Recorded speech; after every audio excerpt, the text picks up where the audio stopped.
Nima uchun aynan Eva Produktga boshqa kompaniyadagi top liderlar o'tishmoqda? Keling, atigi bitta imkoniyatini hozir ko'rsataman.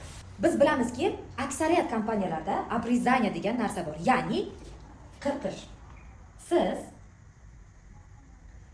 aytaylik lider lavozimini yopdingiz. U har xil, hamma kompaniyada har xil.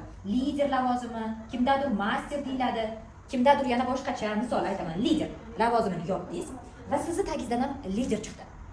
Nima qiladi?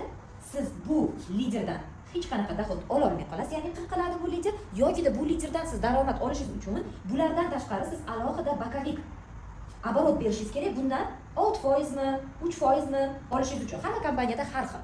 Lekin Eva Produktda xuddi shunaqa holatda nima bo'ladi? Siz aytaylik Eva Produktda gold lavozimini yopdingiz va sizni tagingizdan ham gold lavozimini yopgan lideringiz chiqdi. Bunaqa holatda siz Eva Produktda gold lavozimida turganingiz uchun mana bu golddan ham bemalol birinchi liniyadan, ya'ni 6 ta chuqurligingizdan daromad ola olasiz. Birinchi liniyadan 15%, ikkinchi, uchinchi liniyadan 8% dan, to'rtinchi liniyadan 7%, beshinchi, oltinchi liniyadan esa 6% dan.